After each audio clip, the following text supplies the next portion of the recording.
Thank you for that lovely introduction, and welcome everybody. I could hear backstage that it was promised that they would be educated and inspired, and I know they will be. Elisa Villanueva Beard is one of the transformational leaders in the world, period, and in education. And I'd like to take some time today to have her give you a little bit of an update on how Teach for America is doing and where it's going, and then draw out some lessons of leadership and thoughts about education for the world we live in today. But first, you've been with Teach for America since you graduated from college. And so that's an incredible stretch of time and commitment. You've been in many different roles. What led you to join Teach for America, and what's kept you in it for these 20 plus years? Yeah. Well, hello. It's a pleasure to be here with all of you and get to see some familiar faces. So I joined the Corps 27 years ago. So my story is I'm from South Texas in the Rio Grande Valley, and I actually had to really go against my mother to join Teach for America. You see, my family is from Mexico, and I was going to be the first lawyer in my family. And this was a dream I had and my family had, and we were just determined to make sure that that happened. But then I learned about Teach for America in college, and I just became captivated and moved to action. And I think what moved me the most is that I was starting to observe and understand that there were a group of people who just rejected the fact that where you happen to be born often dictates your opportunities and access, and that that's just fundamentally wrong, and that it was up to all of us collectively to do something about that. And this group of people was saying yes and getting in the arena. And I remember thinking, I want to be part of that team of people who does that. And as an athlete, I care a lot about teams and what team I'm on. So I did it. I will say, when I told my mom and my dad was more supportive, but my mom was like devastated and was like, anyone can be a teacher. And I'm like, Mom, teachers change the world.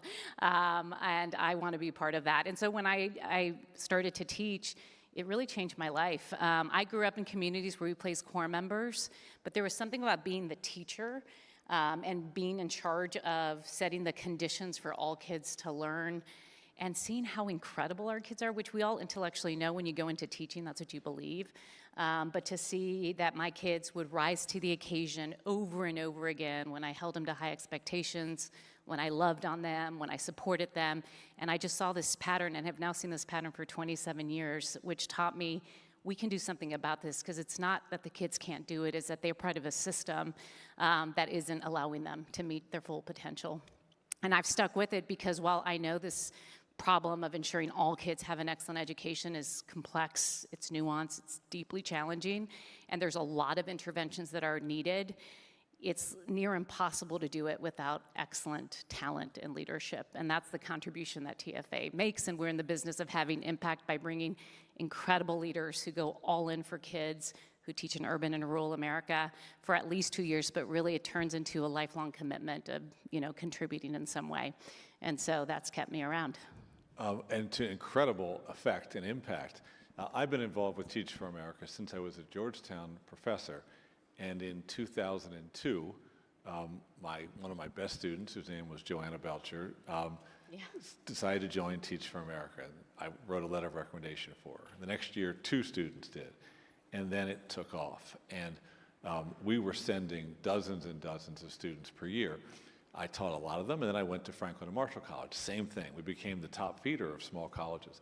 And I was so proud of that. Oh my gosh, yes. And we worked at it. I was so grateful for there to be an opportunity structure for young people leaving college to go make a difference, and then to join a community they could give and grow with for the rest of their careers. Right. So it was a big honor for me to be invited to join your board about 5 years ago now. And what a 5 years it's been. I want to come to some of the challenges, but first, maybe an update for the audience on kind of the state of Teach for America today. And I do want to say, for those that may not know, that a little while ago, Elisa announced her transition from CEO. It's been very thoughtfully planned process led by Elisa. We'll come back to that. But this is a little bit of, not an exit interview, but a looking back almost at where are we today now. Yeah. Well, I'll tell you where we are right now. We can then reflect on how we got here. But my headline is that Teach for America is on the move. I feel really good about where the organization is. We've had to undertake a lot of change.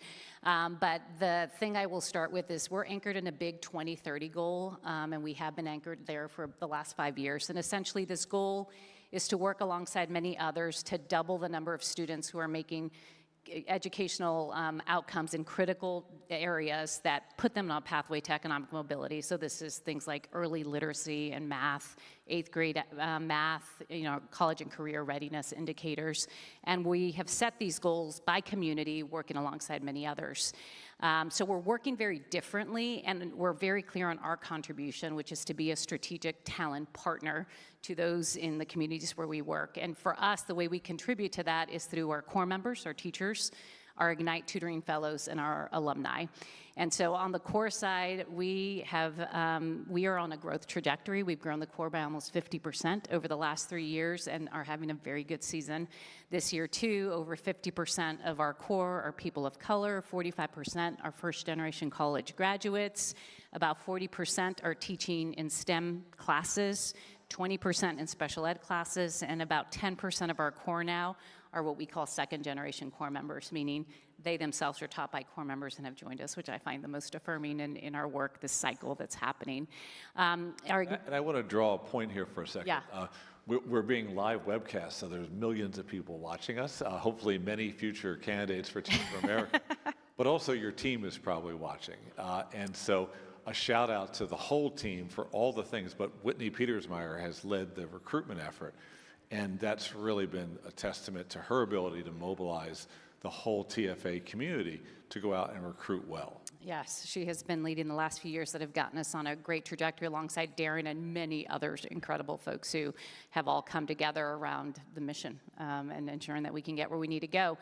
The other element of this is the Ignite Tutor. So those of you that haven't, followed the bouncing ball for Teach for America, that is something that came alive very organically 4 years ago.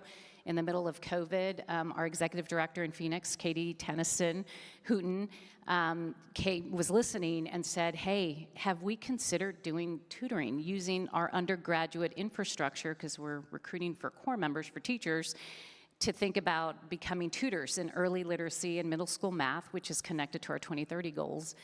So long story short is she ran a pilot on this. We had, in the first year, just over 100 tutors. And it was spectacular. She co-designed this with principals, by the way, to make sure it was really rooted in community and was going to be, what folks needed and wanted. And then we expanded the pilot, and today we have 3,200 tutoring groups that are reaching over 20 communities across the country. And it's incredible what it's doing for accelerated learning and connection and belonging, which means, kids are catching up in reading and math, but also being more engaged. And with the crisis around chronic absenteeism, we're seeing that this really helps.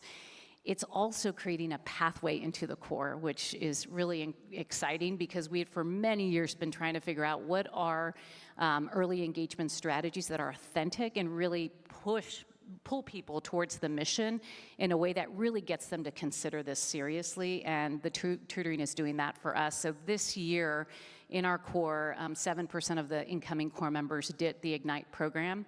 When we get to 10,000 tutors in the next few years, about 15 to 20% of our core members will come from this program, which is really exceptional.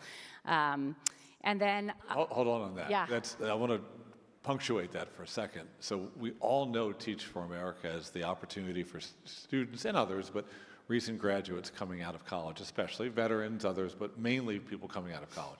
This is different. This is college first-year students, second-year students, juniors, and it offers, among other things, it offers a chance for those students to address their own desires for meaning and purpose in their college years.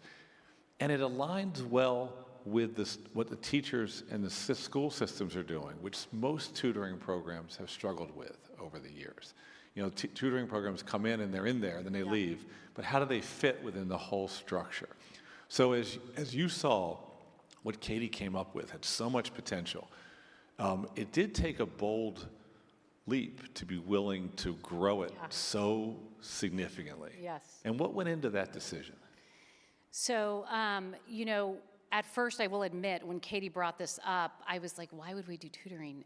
There are lots of tutoring programs, and we should maybe recruit these folks and send them off and funnel them into other tutoring programs. We were in the middle of COVID, and I attempted to get a hold of different tutoring programs, but no one was able to pick it up quickly enough, and we wanted to move like right now because we were seeing, we could actually attract people to do this.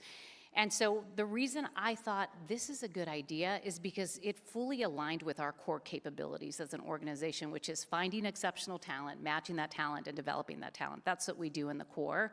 And we were just starting a bit earlier in the pipeline with college students. And I was like, we're not committing ourselves to life. We're like going to run a pilot. So let's you could think really big on what this could become, which we started to do. But I'm like, let's just start small. Like maybe this is nothing, no harm, no foul. But we tried something that made sense and see if it takes off. And it did. And the demand for this grew really fast. And what we also affirmed is we have deep relationships with our communities and schools, and so it was easy to get this off the ground, and then more people just wanted it across the country when they heard we were doing this, and that led to a broader expansion. And I will say today, as we stand at 3,200, and we may be a little bit higher than that, the demand and the supply for us is actually outsized. Like we could place more faster.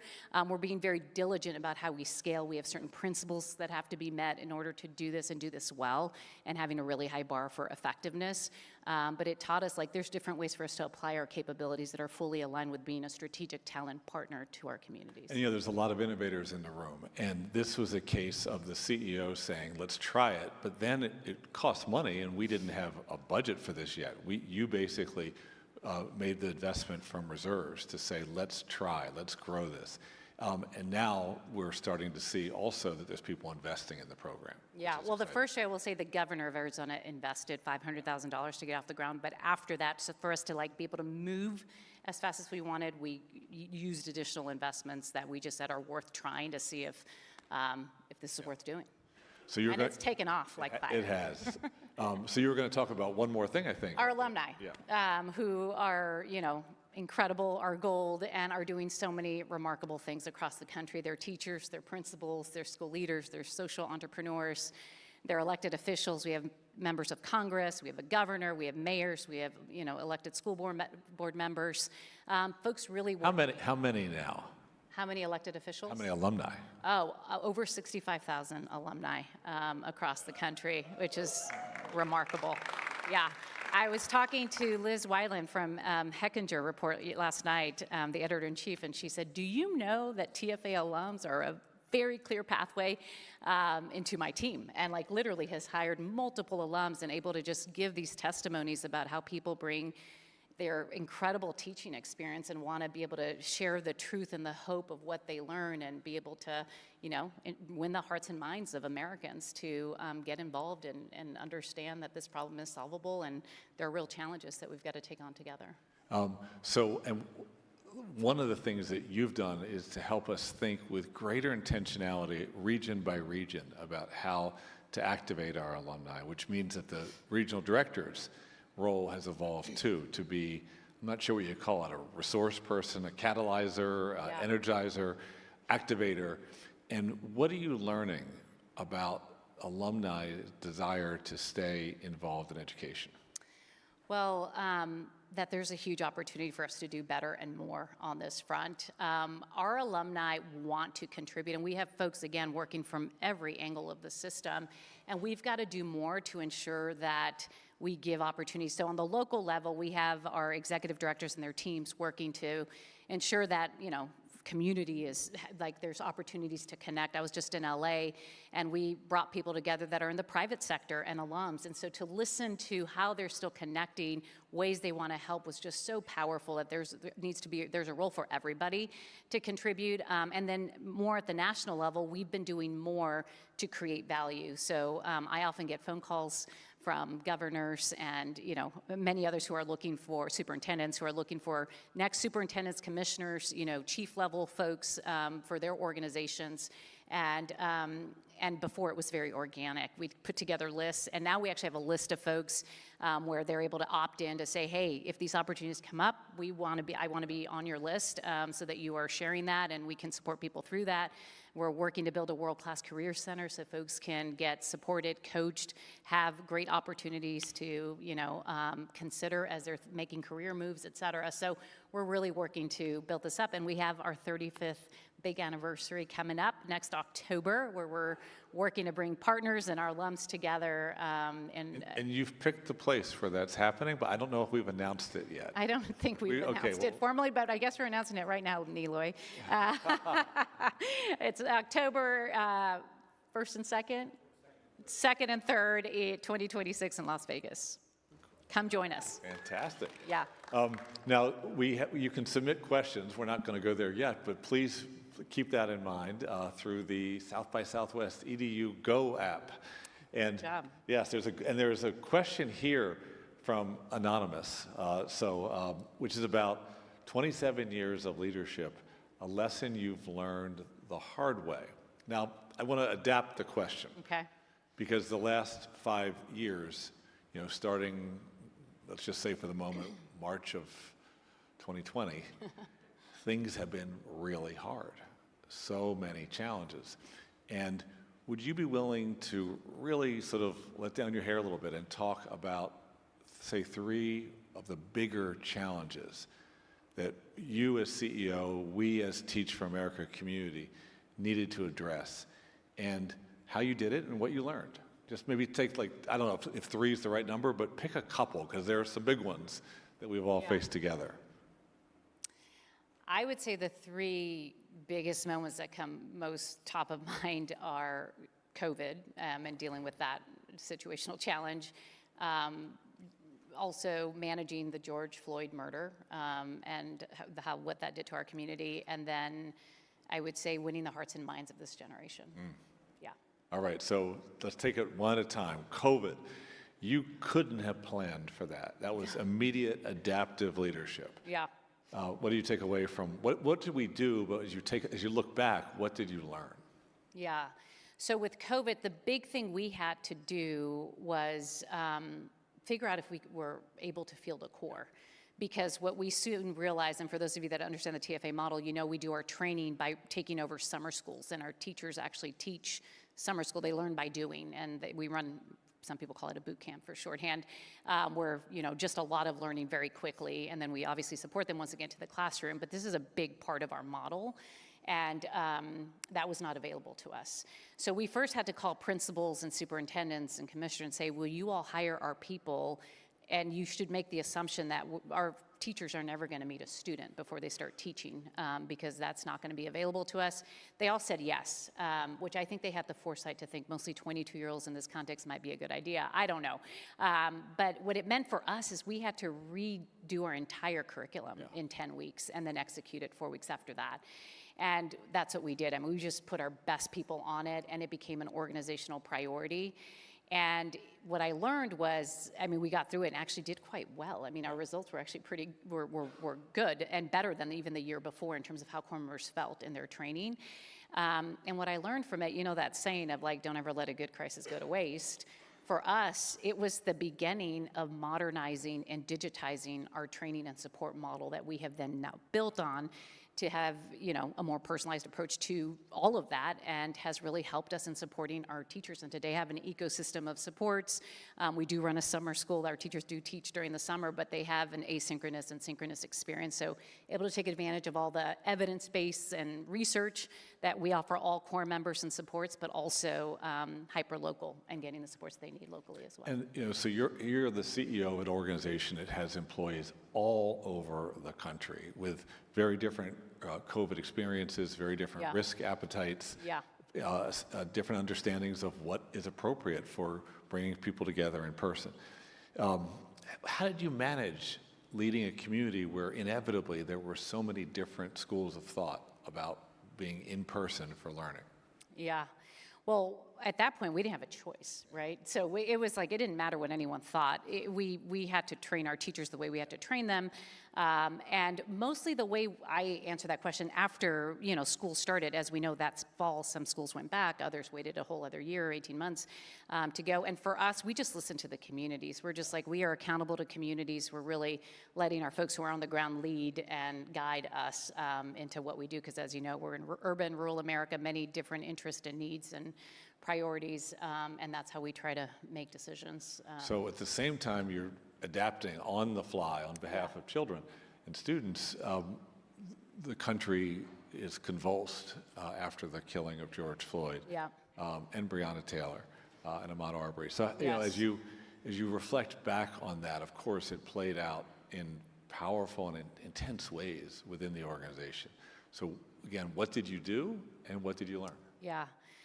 So if anyone was leading a team or an organization at that point, I no doubt everyone had an experience they had to manage. I don't know how big or small yours was, but mine was big.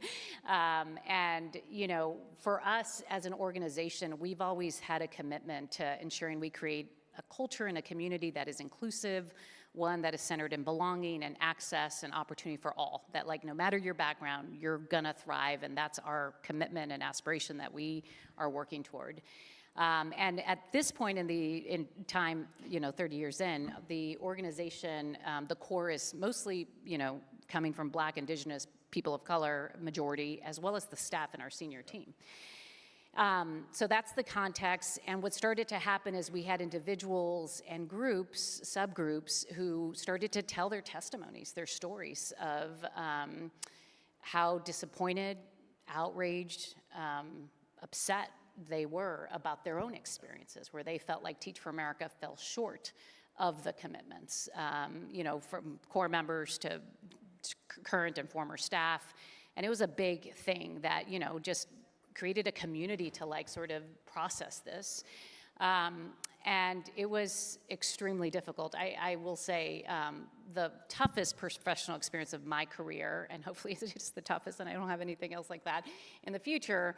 And the reason it was so tough for me is because I obviously felt very accountable to all of the experiences that folks were sharing and deeply listening to that. And as a Mexican-American woman also, feeling it was just very personal, to imagine people's experiences and that I was leading during that time, either as CEO or as in a senior role. I've been at TFA for almost 24 years on staff now. And so anyway, I had to decide that I could overcome it. I usually go home, get back to my culture, my roots, my family, to figure out how to jump those kinds of curves. And that's what I did alongside an incredible team, where we just said, we're gonna have to walk through this, and we're gonna have to walk through it together, different strengths that brought it all to life. We contracted with a third party to come in and do a full audit of our organization. And it was good because we were able to see the places where we actually were doing things well and where the gaps were. And really take all of that into account. And it wasn't even finding a path forward, it was making a path forward, because it was just something different and new that we had to do. By May 2021, we had turned the corner and we're on a different trajectory. And the lesson that I learned there is crucible moments really do make you figure out what you're made of. Often these are experiences where you're broken down to your smallest sense, but you come to understand what's your resilience level, your determination, what your strengths are. And honestly, the biggest lesson in all that too was the power of team. In no way, shape, or form could I have overcome that alone, or even with one other person. It really did take a group of, it was women, and it wasn't even my direct reports, it was a group of women who just came together, who just sort of had a sense of trust and care for each other and the organization to say, we're gonna figure this thing out together. And we did, and it was... my experience as a newer board member during that time was that the board was really respectful of how you led, that they knew how hard it was. And that the board, with an array of experiences, and really wanted to be able to support the CEO doing something that the organization needed, which was a full airing. So that we could then chart a course together going forward. That's right. And you did a magnificent job. I learned a lot, and I'm once I leave my job, I will reflect on all the learnings, but I feel very grateful for the team I did have through that moment. So the third challenge that you alluded to is, if you will, the challenge of how younger people Yes. over the years of Teach for America have, in our country, come to value different things, and each generation brings its perspective, its talents, its worries to bear. And so some of the assumptions you might make about how to present the opportunity to teach, or how to engage and support people when they teach, that might have worked in 2005 are less relevant in, say, 2024. That's right. So tell us about that challenge. Yeah, so I always like to remind people, Teach for America was built by and for Gen Xers. So my generation, I was a 1998 core member. I joined staff in 2001. And everything's changed, obviously, since 27 years ago, but even the last 5 or 10 years. And so for us, this is an incredible generation, Gen Z, and we are students of this generation, really in relationship with folks, really working to understand how to meet them halfway. We know this is a generation that wants community, is impact-driven, understands education is an upstream issue and really matters to the health of a country thriving. And it's also a generation that has certain interests and expectations. There's these 8 elements of wellness that I've learned a lot about over the years, but there is a priority around mental wellness and financial wellness, occupational wellness, and the list goes on. And for us, it was figuring out, what do we control here, and what about our own process and way of working is working or not working for this generation. So we did a prospect journey where we literally walk through the experience from prospect through the core, meaning like, what experiences do you have with us? It's also a generation that is, doesn't believe in institutions, is skeptical of institutions. And it made us have to reconsider really all of what we were doing and how we were doing it, from our strategy to recruitment all the way through. The COVID thing actually plays into this, that helped us jump the curve. I'll give you an example to be concrete about it. So this generation is very place-based. They want to be in communities where they have friends, where they have networks, they have family, and that's where they want to find themselves in. It's also a generation, as I said, is like skeptical of institutions, so they want to feel like not that they're being sold anything, but want experiences that pulls them in. And so when we considered our recruitment strategy, we thought, okay, so if you look at a way that is talking to them about the communities that we are serving to pull them in, and not having a broad, sales pitch about what Teach for America is, pulling in our core members, our alumni, our principals to actually be part of the process of recruitment, we have found is the most effective. So we've organized ourselves in hubs where we're able to talk locally about what we're up to, that we have seen is really working. We started small.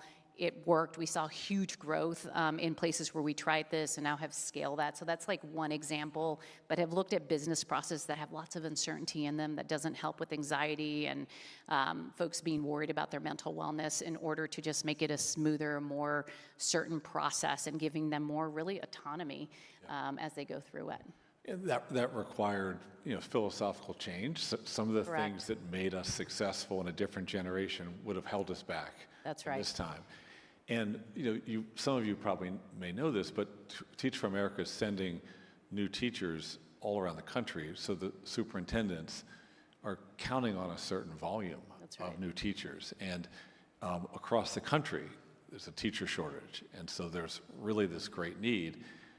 We have to respond. We have to be able to deliver opportunity to students and teachers to children. That's right. And can I just say one thing that's really important that is just table stakes, not even like a thing that gets people to say yes to us, but having a baseline of an offer. Like if you join Teach for America, on average, you get a $5,000 stipend to get you through the first day of school. That's different. And you are able to get access to a counselor if you need one. So things like that we've had to do that are just different but needed to just be at the table and be able to be relevant in meeting people where they are. So is there a takeaway from all that? My takeaway is that we have to change with the times. The world is changing fast, and in order for us to be relevant and keeping up, we constantly have to get out of our own way and ensure that we have our ear to the ground, understand where the puck is going, and get to the puck before it gets there, which means like just not being afraid to try new things and be organized in a way that's more agile, which is a big thing that we have done. And we now have a team that's like an agile team that's able to jump on opportunities, go lead a project where we see, ooh, that could be something that allows us to just be more flexible and adaptive and responsive. So I want to turn us for a moment to 18 months or so ago, when with all this change that you had ushered in, including each of the things you talked about, we were moving really successfully, a response to COVID, response to the crisis of Mr. Floyd's killing, and responding to a changing generation. You came to our board and said, I want to help us with a succession plan.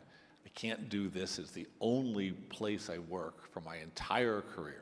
I've got to be open myself to new ways of working, new ways of doing things, and I really want to help this organization plan for a transition of CEO as thoughtfully as it can be done. And most organizations, and there's probably a lot of startups here, almost every startup really struggles with succession planning. In fact, most don't do it. It's just like a secret. The CEO's here until they say I'm leaving. But you took a different approach, and I can say a little bit about why you approached it that way, and then about Anish, who will be joining us. Yeah. So every year I reflect on whether I'm the right person for the job. I think that's a healthy thing to do, and understand what is needed in the moment for the organization, what I'm bringing, how I'm feeling. And I reached a point that summer before, I guess it was 2024, where I said, I feel like at peace with where we are, and it's time, like I feel like I've run my leg of the race, and it's time for me to start a planning process. And it's very important to me that this goes well, because I poured my heart and soul into this organization. I believe deeply in the work that TFA does, and I just didn't want us to lose momentum. And the more I read about transitions, it's like the biggest risk of an organization is the time when, you know, there's a CEO transition. A lot can go wrong, and I wanted to be really deliberate and thoughtful about it not going wrong for us. And so to come up with a process that would give the board enough time that would allow me to just stay all in. I'm actually really happy in my job. I wanted to leave when, you know, things were working and moving in the right direction, when I was feeling energized still. I didn't want to be running from anything. So it was just the right time. And I've been able to stay all in because of the process that we have run, and the board has then gotten into action and recently announced my successor, who is Anish Sahoni, a 2009 Teach for America alum from the Twin Cities, and he's going to be starting on April 15th. And you two are partnering during that time. Yeah, we are. So we are partnering together to start to transition relationships, and you know, I will be on through the end of June to ensure that he gets off to a great start. Now, say a word about our senior team and how they've responded to your sharing with them that this is something you want to do for yourself and for us, and do it this way. My senior team is, and I really, the team at Teach for America, I would say is like the best. I would put them up against any other organization. Have been just extremely supportive. They are mission driven. They're all about ensuring that TFA is able to meet the moment for children, stay the course, and do what is needed for us to be able to have the greatest impact. So they have just been the best, and I've been really honored to work with incredible people. So is there something you can share with this group again about succession planning, something they might take away as we all think about the fact that we're not going to be in our jobs forever? And so what approach do we want to take to that fact? Yeah, I think people should have a very clear vision about their jobs and how they want to leave it, because you're going to leave your job at some point, and really reflective about that, and in sort of proactive about it. I wanted to leave on my terms, and I wanted to leave, as I described earlier, when things were in the right direction, and so being very thoughtful about that, and I wanted to leave it well, and I wanted to be running through the finish line at the end, where I like literally left it all on the field, which is what I'm able to do. So I was able to have a clarity of a vision that then I was able to work with the board to come up with a process that would allow for that to come to fruition, and it has, and I'm really proud of how we've are doing this transition. It's not over, but we will get to the finish line. And I'll say this, Elisa's not thinking about what next, she's thinking about what now, Yes. every day, how you lead. One of the questioners, Lizzie, is a woman who grew up in a small rural Texas town. Ooh. And so she says that you have been a model for women like her over all these years. And is there any advice you would give to girls like the one you were, or like young professionals, young teachers, young community leaders, like the way you started at Teach for America? Yes. So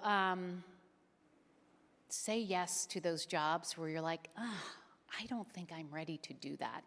That is literally how I got my first job at Teach for America, which was, I taught for 3 years, and then I became the executive director in the Rio Grande Valley, leading that region at the age of 25. And when I got recruited for that job, I remember saying to who was then the chief operating officer, I don't think you understand, like, I actually don't know how to do what you're asking me to do. And he had to show me that I actually did know what to do. I had to fundraise, I had to run a team, I had to run the program, I had to ensure that this organization was thriving, and he showed me, because of my capability, he had seen my judgment, he knew how much I believed in Teach for America and the impact it was having in the Rio Grande Valley, that I actually was the perfect person to do it.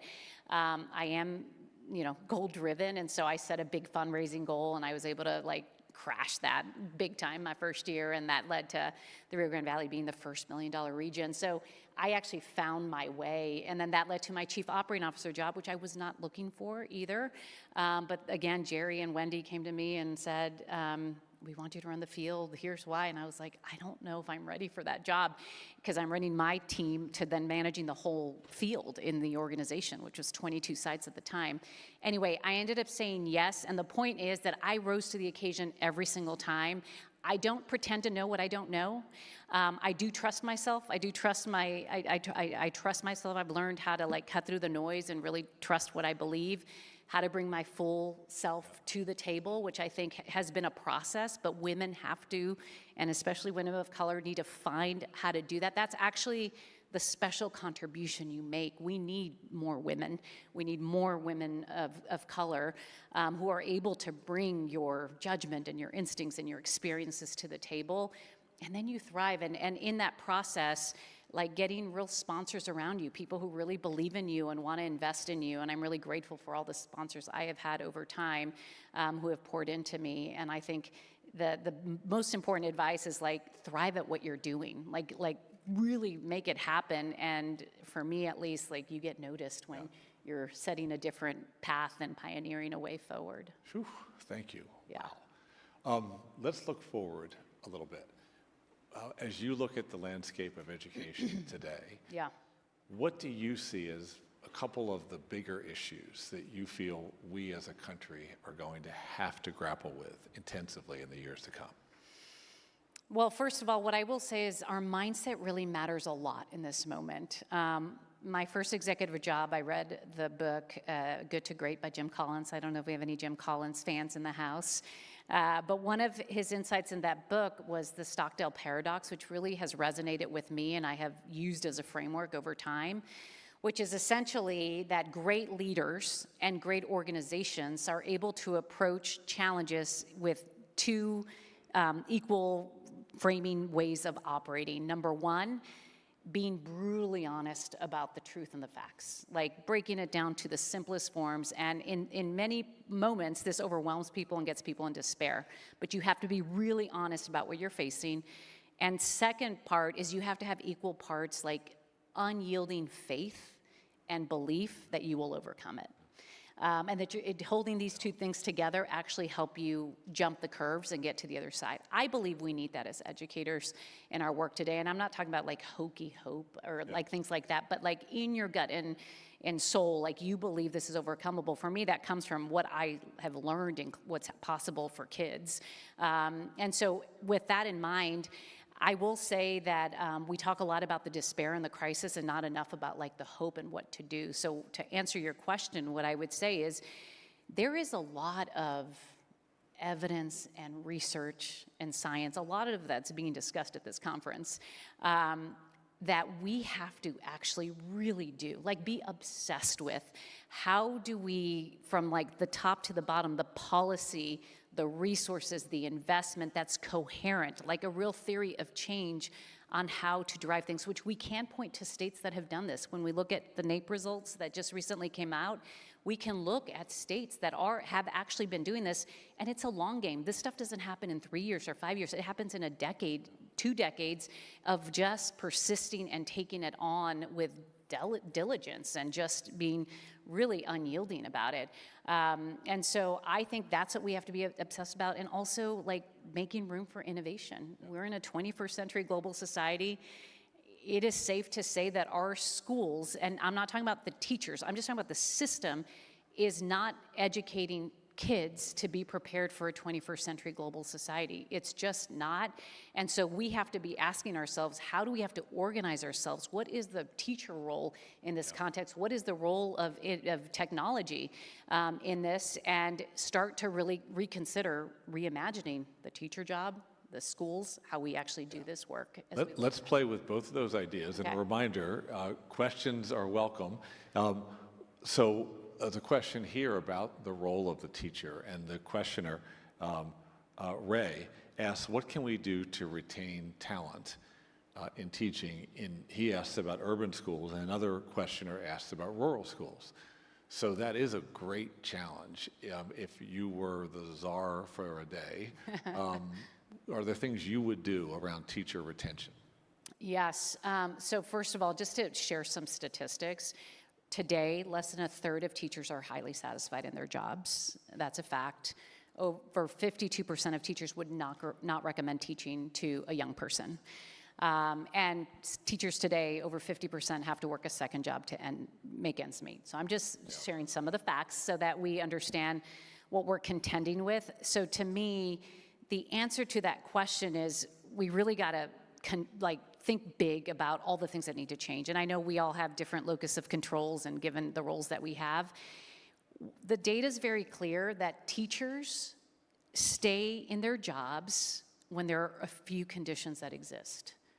Number one, when they feel deeply supported, when they are getting the tools, the professional development that is helping them be effective at what they signed up for. Right now, a lot of teachers don't spend most of their time even teaching. They're doing a bunch of different jobs and spend little time doing that. Second is when they have a supportive manager. So we need to be talking about teachers and principals in the system at the same time. You can't do one without the other. And so when we are able to train principals to create the conditions that allow all to thrive. And the third is when teachers feel like they're part of a strong community where they're learning from each other, when they feel like they can count on their colleagues and they're in it together, and there's a community that is joyful. Even though it's hard, you find joy in hard things, and that you can count on each other to have each other's back, to lean in when you have to lean out or whatever. Like, those things matter, and teachers will stay even though pay is number one of the problem. They will stay even when they don't feel like they're adequately paid. And so we just got to do more to really lean into what we do know and not be satisfied with that, and figure out how do we really change the conditions at the systems level. That is a brilliant answer. I hope we can capture that. It's an op-ed that wrote itself. Thank you so much. So the other part of that earlier question was about technology. And of course, none of us know where technology is going to go, but we're starting to see some outlines. Is there anything about the development of AI in particular that you see as hopeful, opportunity, and is there anything that you see as like a warning light? Yeah, for sure very hopeful about what it can do. At Teach for America, we have a reinvention lab that is focused a lot on what is the future of learning and how does generative AI fit into this. And one of the things that we are very intentional about that could be a warning sign and also an opportunity is how to make sure that the students that are usually the furthest from opportunity are not just consumers of this, but are also actually developing it, or know how to actually use generative AI to solve problems, and feel like they are part of creating, and that's really important, so we don't leave an entire generation behind.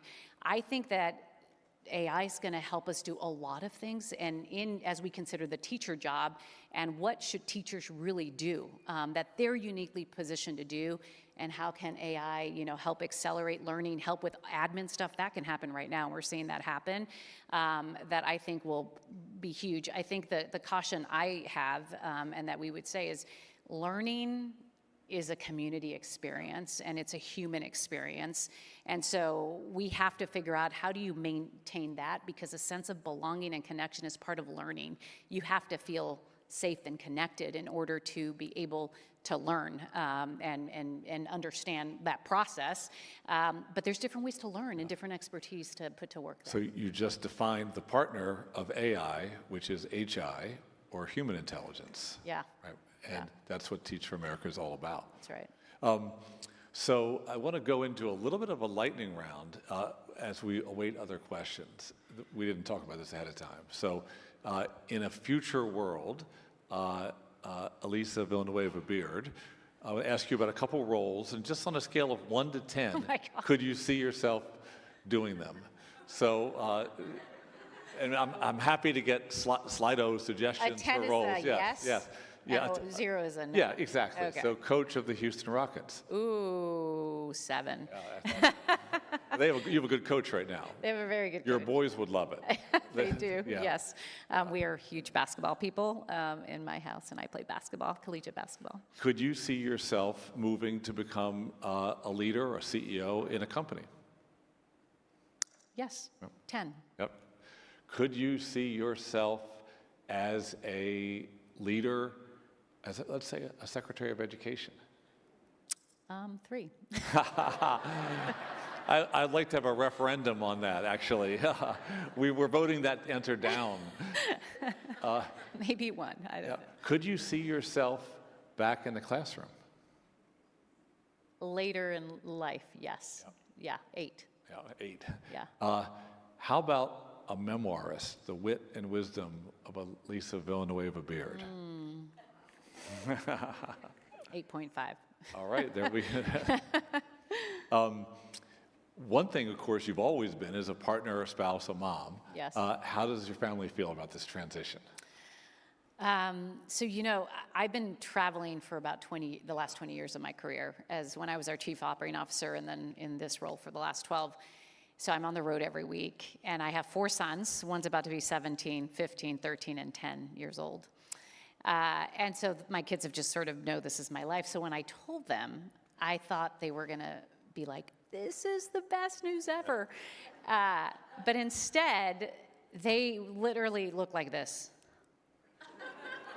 And I'm like, good, bad? And they're just like, what are you doing, Mom? And they went on to say, like, but why would you leave Teach for America? You love your job and you love Teach for America.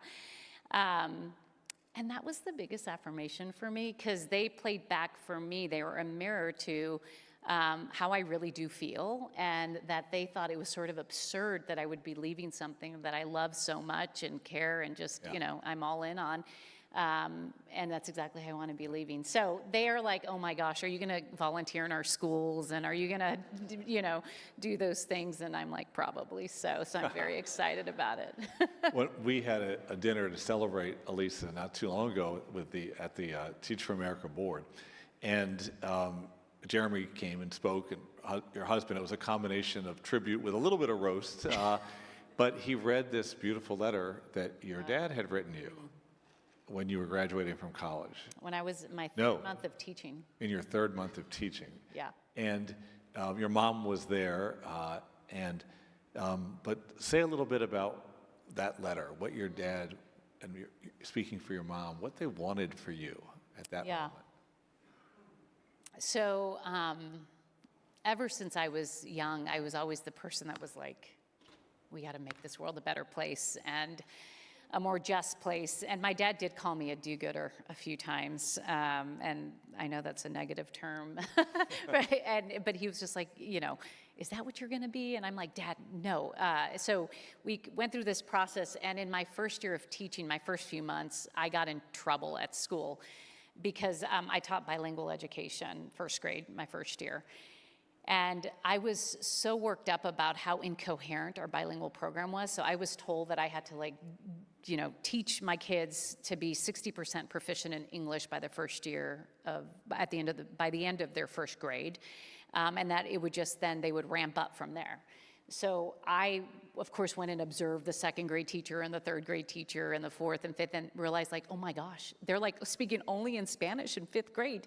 And my kids are on this process. So I was 22 and very naive and very worked up. Scheduled a meeting with my principal and was like, Dr. Epps, did you know? And I go on to share this about what my observations were. And he told me, Ms. V, my maiden name's Villanueva, Ms. V, you need to focus on your classroom and leave it alone. So I called my parents and I was like, you're not gonna believe what happened. So this letter was about how I learned about how the world works. My dad sort of retold now that you know how the world works, you need to learn how to change things in a way that's appropriate. And he had some commentary and then said, but we believe that you are gonna actually change the world like you've always talked about. And maybe one day you'll make the Villanueva family name famous, is how he ended the letter, which was very moving. And my dad passed away just a year and a half ago. So my mom found this letter and I had never read it, or I don't remember reading it, and I didn't remember it until she. It was incredible. You would think there was something written by Saint Ignatius Loyola to the next generation of Jesuits. It was so wise. It was so gorgeous. It was incredible. It was so nice. I will say that I did win my principal over by my second year, and he called me champ. I was his champ on campus, so I figured out how to motivate and approach change in a way that's strategic and effective. So I've been watching the questions for the inevitable, but it hasn't come yet. So now I think I have to ask the inevitable. We are at a moment of very significant change, to say the least, of administrations in Washington, D.C., and the national agenda period is being disrupted in all sorts of ways. Results will play out in ways we can both maybe predict but not predict in the weeks, months ahead. Almost every area of our lives is being talked about, thought about, with some combination of, I'll just say, hope and distress, depending who's talking. Yeah. How do you interpret this moment and the possible changes in the Department of Education or in the federal role in education? Yes. So I hope everyone's taking care of themselves and really sort of figuring how to stay grounded in the moments and know how to move in it. All I will say is my focus and our focus at Teach for America is we are fiercely focused on what's best for kids and ensuring that all children are protected and get the resources and care that they deserve and that they want, and that's our job to do as educators. And so I don't think it's good when there's less money for kids with special needs. I don't think it's good when there's less money for kids of greatest need in urban and rural America, kids in low-income communities. So that's where we are, and we're going to ensure that we are doing our part to ensure that all kids are protected, no matter what. Yep. Thank you.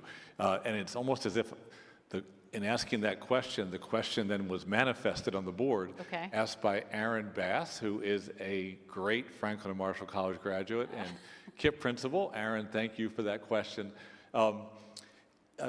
As you think about the way an institution that's national in nature has to deal with all the differences of state-level politics that play out so many different ways, how have you approached that as a leader and tried to coach your team to approach that? Yeah, so I mean, for some time now, change really is happening at the state level. You know, that is where the resources are, most of the resources and the power, the ability to set policy and an agenda. So now more than ever, that is where we've got to be fiercely focused. At Teach for America, we work across 37 states in Washington, D.C. So we've been really focused, and we work in red and blue states across the country to ensure that we are at the table, building relationships, able to influence and bring what we've learned over now 35 years about, what is needed in the communities where we work as one data point. Of course, we follow, the evidence and the research that comes out, ensure people are aware of that. And so really focusing a lot on ensuring that those who have the power to make decisions are considering the full evidence base, have a plan for every child in every community, and are considering how do we know that things are working for all kids, how do we ensure it's properly resourced, and are able to sort of bring people together around these topics. Because I do think there's a lot of like-hearted people who are trying to find a way, and so we're trying to figure out how do we bring that perspective to the table, are able to bring educators to the table as well, students, et cetera, and are just focused state by state to have the influence that we need to ensure all kids are all kids. And it's been exciting from my perspective as a board member to see how you've been able to recruit, along with other colleagues to the board, a wide range of regional views, of political views, people with private sector and educational experience, kind of like almost like a team that draws from all different kinds of communities. We see it working at the level of like the board of Teach for America. You have former Republican governor, former Republican consultant, former Democratic leaders, and donors to Democratic causes, grassroots educators, and it works. Does it work because those people are unique? Because Teach for America is unique? Or is there more we can apply everywhere to have the kind of cross-discipline, cross-partisan dialogue and partnership that you've been able to build at Teach for America? I mean, I deeply believe that there's no way for us to create change without a broad and accountable coalition of people. We serve America. As I said, we're across 37 states in Washington, D.C., and education is it should be a non-political issue. I know it's deeply political. I know billions of dollars are at stake, so anytime there's that kind of money, it's political. But educating every child, I do believe, brings people together. Like, I think there's a lot of people who really do believe that's what our country should offer. And that every child deserves an opportunity to thrive, and where you happen to be born should not be what dictates that. I believe a lot of Americans believe that. And so for us, it's been like, we just have to cut through the noise. We have to be like, first things first, and focus on, teaching kids how to read is not that's not a lightning rod. It shouldn't be a lightning rod issue. And we just will refuse to frame it in a way that's that. Like, we are following the facts, following data, and just sticking with what we know matters for kids' lives. Big things are at stake. Kids have one shot at third grade reading. We've got to teach kids how to do third grade reading. In America today, I know you all saw the NAEP results that came up. When you just look at reading, 33% of eighth graders are below proficient in reading. That's the highest it's ever been in 3 decades. And for fourth graders, it's at 40%, which is the highest it's been in 2 decades. And so we've got to, this changes people's lives and trajectories. And so I think we've been able to focus people on the things that matter, and that is going to take a coalition. It's a dinner table conversation in every table in America, and that's how we approach it. Well, one last job possibility then, maybe in 2036, leader of the whole country with that kind of a vision. Elisa, thank you so much. 27 years of leadership at Teach for America. Thank you, Dan. Thank you so much. Appreciate you.